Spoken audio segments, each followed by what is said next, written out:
మల్కంపేట కళ్యాణ రథోత్సవంలో జోగినీలకు శివశక్తులకు అవమానం జరిగిందని, శివశక్తులపై పోతురాజులపై పోలీసులు లాఠీచార్జ్ చేసి మమ్మల్ని అవమానపరిచారని జోగిని శ్యామల ఆరోపించారు. కొట్టినందుకు మేం మనస్తాపానికి గురయ్యామని మీడియా ముందు ఆవేదన వెళ్లబుచ్చారు. ప్రభుత్వం దిగివచ్చి మా రైట్స్ మాకు ఇవ్వాలని డిమాండ్ చేశారు.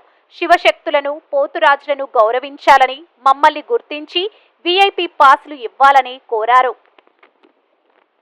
నమస్కారం అండి అందరికీ, యావత్ తెలుగు రాష్ట్ర ప్రజలందరికీ నమస్తే. అండ్ ఈరోజు ముఖ్యంగా ఇక్కడికి వచ్చిన ఉద్దేశం, ప్రెస్ మీట్ పెట్టాల్సిన ఉద్దేశం ఏంటంటే, మా శివశక్తులకు జరిగిన అవమానం, బల్కంపేట ఎల్లమ్మ టెంపుల్ దగ్గర జరిగిన అవమానం ఇది గత చాలా సంవత్సరాలుగా జరుగుతూనే ఉంది.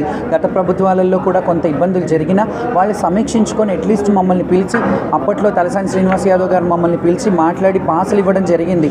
ఈసారి కూడా అలా ఇస్తారేమో అని ఎక్స్పెక్ట్ చేశాం, కానీ ఎవరు మీటింగ్స్కి మమ్మల్ని ఇది చేయలేదు. మీటింగ్స్లో మాకు మాట్లాడే అవకాశం ఇవ్వలేదు. మేము వెళ్ళినా కానీ అక్కడ వాళ్ళే వైండ్ ఆఫ్ చేసి కంప్లీట్ చేసి వెళ్ళిపోయారు.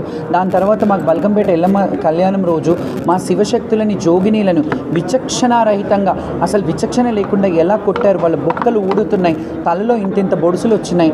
అవన్నీ పోలీసు వాళ్ళు మీద ఖచ్చితంగా చర్యలు తీసుకోవాలి. ఎవరెవరైతే పోలీసులు లాఠీ చార్జ్ చేస్తారో వాళ్ళ మీద చర్యలు తీసుకోవాలి. అండ్ చెయ్యి ఎత్తేటప్పుడు ఒకసారి ఆలోచించాలి, ఎవరున్నారు, బోనం ఉందా. అంతెందుకు, గతంలో మీరు చూసుకున్నట్టయితే నా మీదే, నా ఛాతీ మీద చేసి నూకిన పోలీసులు ఉన్నారు. దాన్ని సీసీ ఫుటేజ్ పెట్టమన్నాను, అప్పుడు పెట్టలేదు కదా. ఎందుకంటే అప్పుడు నడిపించే రాష్ట్రానికి తెలుసు అక్కడ ఏం జరిగిందో. కాబట్టి ఆ అవమానాలు ఎన్నేళ్ళు ఇంకా మేము ఈ అవమానాలు భరించాలి. దేవుడి నైవేద్యం తెచ్చే బిడ్డలము, దేవుడి బిడ్డలుగా మమ్మల్ని భావిస్తారు, దేవుడి భార్యలుగా మమ్మల్ని భావిస్తారు. నగర భార్యలుగా మేము ఉన్నప్పుడు మాకు కనీస ఫెసిలిటీస్, అంటే ఫెసిలిటీస్ మేము అడిగేది కూడా మాకు చీర ఇవ్వండి, సారీ ఇవ్వండి, మాకు డబ్బులు ఇవ్వండి అని అడగట్లేదు. మేము ఓన్లీ దైవ దర్శనానికి, బోనం తెచ్చడానికి అవకాశం ఇవ్వండి. మాకు స్పెషల్గా మాలో కూడా వీఐపీ లాగా కన్సిడర్ చేయండి. కొంతమందిని పెద్ద పెద్ద ఏడంత్రాల బోనాలు తెచ్చే వాళ్ళని కన్సిడర్ చేసి వాళ్ళకి స్పెషల్గా లైన్ అరేంజ్ చేయండి. ఎందుకంటే కొంతమందికి ఏం చేస్తారు, షామియానాలు వేసేస్తారు, ఏడంత్రాల బోనం ఉంటుంది, అది వాళ్ళు దించి మళ్ళీ తేవాల్సి వస్తుంది. అది కూడా మీరు దృష్టిలో పెట్టుకోవాలి. ఈ సంవత్సరం ప్రభుత్వం ఖచ్చితంగా దిగొచ్చి మా శివశక్తులకి ఎలాంటి అయినా బోర్డు ఏర్పాటు చేస్తారా, కమిటీ ఏర్పాటు చేస్తారా.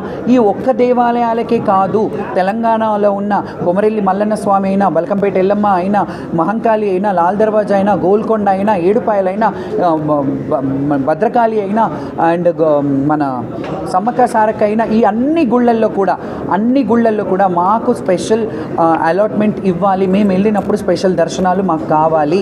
మా శివశక్తులు ఎవరన్నా వెళ్తే మాకు ఒక ఐడెంటిటీ ఇవ్వండి.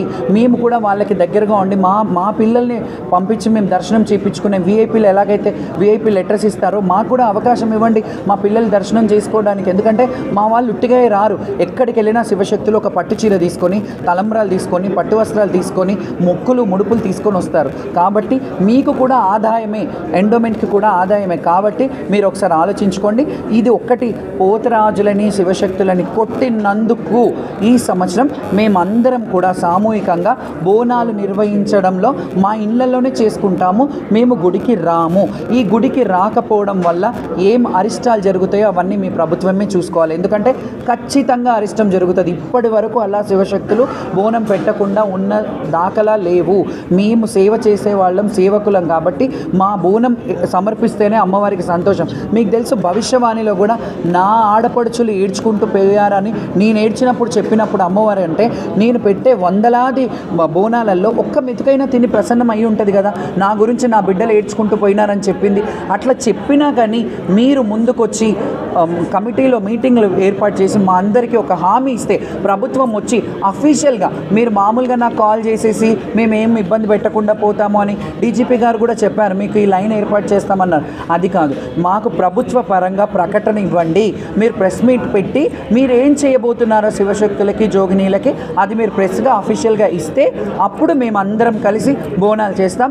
ఈ పండగని అంగరంగ వైభవంగా మా సొంత ఖర్చులతోని బ్రహ్మాండంగా ఆకాశమంత పందిరి, భూదేవంత పీటల్లాగా మేము చాలా ఘనంగా మా శివశక్తులు అందరం, మీరు ఎప్పుడు పిలిచినా, మీ గవర్నమెంట్ మా శివశక్తులు ఎప్పుడు కావాలన్నా అక్కడికి వందలు వేల బోనాలతో మేము వస్తాం మీ దగ్గరికి.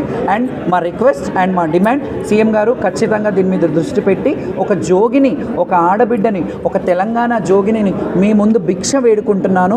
భిక్షాటనం చేసుకుంటూ రోడ్డు మీద బతికే పరిస్థితి తేకండి. ఇవ్వండి. మేము బోనాలు ఎత్తుకునే ఒక ఉపాధి మాకు, మా ఉపాధి మీద పొట్ట కొట్టకండి, మాకు అది చేసుకొని ఇవ్వండి అని దయచేసి రిక్వెస్ట్ చేస్తున్నాను. Thank you so much.